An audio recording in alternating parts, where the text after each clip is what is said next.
नमस्कार, डिकोडर में आपका स्वागत है। आज हम चर्चा करेंगे पाकिस्तान की। दोस्तों, कल से ही अपने पड़ोसी मुल्क में से बहुत बड़ी खबर आ रही है, क्योंकि वहाँ एक ISI चीफ फयाज़ हमीद की गिरफ़्तारी और कोर्ट मार्शल की तैयारी चल रही है। खबर तो यह है कि उन्हें गिरफ़्तार कर लिया गया, और यह खबर पाकिस्तान में होने वाले बहुत बड़े उथल पुथल की ओर भी संकेत करता है, क्योंकि जब से पाकिस्तान आज़ाद हुआ है तब से आज तक कभी भी किसी ने ISI के चिप पर हाथ नहीं डाला। ये बहुत बड़े मेरे समझ से तो उथल पुथल का संकेत है। आखिर क्यों, क्या कारण है फैज़ हमीद की गिरफ़्तारी होती है? क्या बांग्लादेश के बाद पाकिस्तान में भी एक विद्रोह की तैयारी से बचने के लिए ऐसा किया गया है? हो सकता है। क्या सेनाध्यक्ष आसिफ मुनीर के द्वारा CIA और अमेरिकी इशारा पर ऐसा किया गया है? मैं 2-4 प्रश्न आपके सामने रख रहा हूँ। क्या हो सकता है? क्या इमरान खान के समर्थक जो 14 और 13 तारीख को इस्लामाबाद की तरफ कूच करने के लिए तैयारी कर रहे हैं, क्या उसे रोकने के लिए किया जा रहा है? क्योंकि मुझे तो जहाँ तक लगता है कि ये जो है, इसकी सुपारी CIA से आसिफ मुनीर ने ले ली है, क्योंकि सिर्फ 3 मीटिंग में नहीं आने से गिरफ्तारी मेरे समझ के तो बाहर है।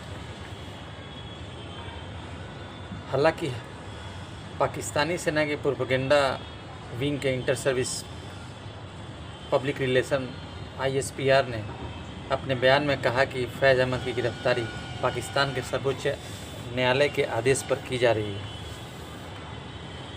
लेकिन आगे देखते हैं, जानते हैं कि फैज़ हमीद पर सेना और वहाँ की कोर्ट में क्या आरोप लगे हैं।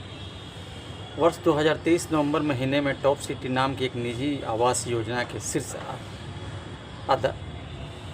शीर्ष अदालत में एक याचिका दाखिल की थी। याचिका में यह दावा किया गया कि जनरल हमीद ने टॉप सिटी के मालिक करदाताओं के निवास पर छापा मारने की योजना बनाई थी।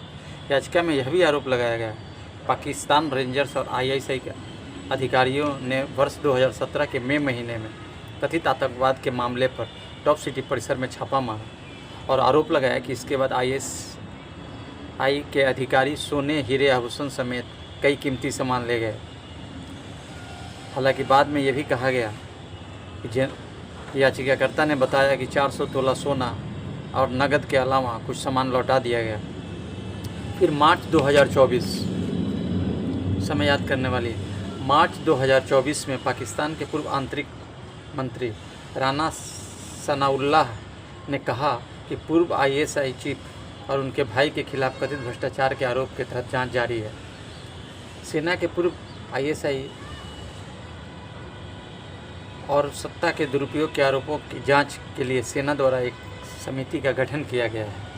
लेफ्टिनेंट जनरल फैज़ हमीद और उनके 6 वरिष्ठ अधिकारियों को इसमें शामिल किया गया है, जिसके नाम वर्ष 2022 नवंबर महीने में सिर्फ याद कीजिए। इसी को इमरान खान साहब जो है सेनाध्यक्ष बनाना चाह रहे थे, जिसके लिए काफ़ी सारी लड़ाइयाँ भी हुई।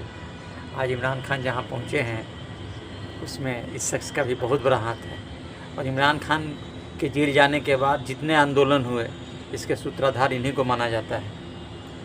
पाकिस्तान के पूर्व PM नवाज़ शरीफ और उनकी बेटी मरियम नवाज़ ने भी पूर्व ISI प्रमुख की आलोचना की थी और बताया था कि नवाज़ शरीफ और मरियम नवाज़ को सज़ा दिलाने में बहुत महत्वपूर्ण भूमिका थी उनकी। सोचिए कैसा शख्स है।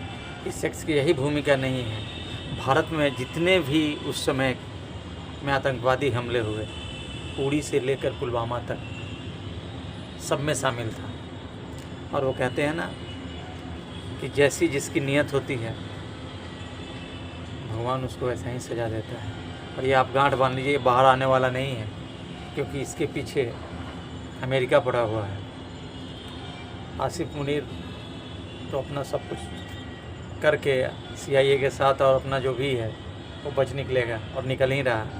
बट ये तो फंसेंगे, क्योंकि आसिफ मुनीर का जो प्लान है वो बेसिकली है क्या, वो पाकिस्तान के जो बलूचिस्तान में है ग्वादर एयरपोर्ट जो वहाँ बना है, उस एयरपोर्ट को चाइनीज़ कितने महीनों से कह रहे हैं कि उसे वो लॉन्च कर देते हैं।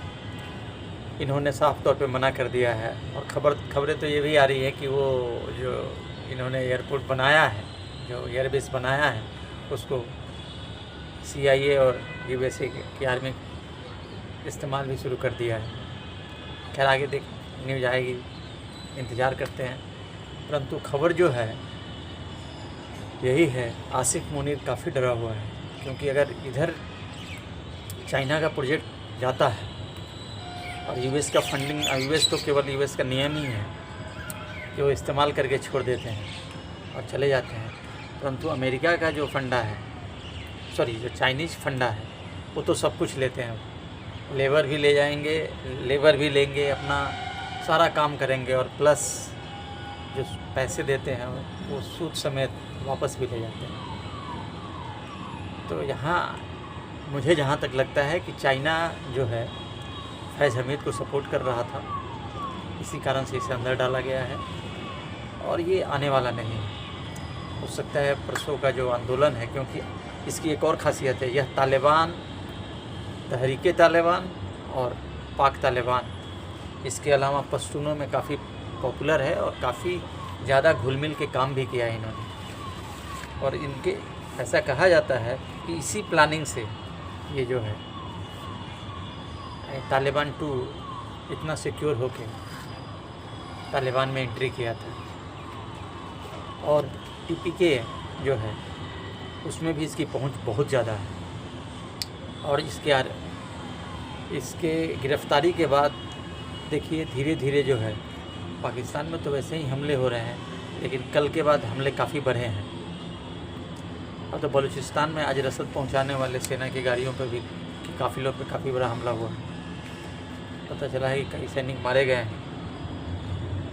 इसके बाद भी इसने जो है सिराजुद्दीन हक्कानी, जो हक्कानी के चीफ हैं, और मुल्ला याकूब, दोनों को एक साथ लाने में बहुत बड़ी भूमिका निभाई थी। और इन सब के चलते ही आज ये टारगेट पर हैं, और हो सकता है कि ये इनकी पारी जो है आखिरी चल रही है, क्योंकि बांग्लादेश से पर्दा उठने लगा है धीरे धीरे कि इसमें ISI और CIA और ख़ासकर आसिफ मुनीर और फैज़ हमीद भी उसमें शामिल थे। लेकिन जो सबसे ज़्यादा जो ISI की भूमिका थी वो संदेह के घेरे में आ गई है, और हो सकता है कि POK में और सिंध में, बलूचिस्तान में और पंजाब में काफ़ी सारे हमले बढ़े। सबसे पहले हम कल वाला ये देखते हैं, कल का आंदोलन जो है इस्लामाबाद मार्च कहाँ तक पहुँचता है। हालांकि पाकिस्तान सुप्रीम कोर्ट ने एक डिसीजन दिया है कि जो इमरान खान की पार्टी है वो जो रिजर्वेशन सीट है उसमें अपने महिला कैंडिडेट या दे सकती है। इसी के साथ ISI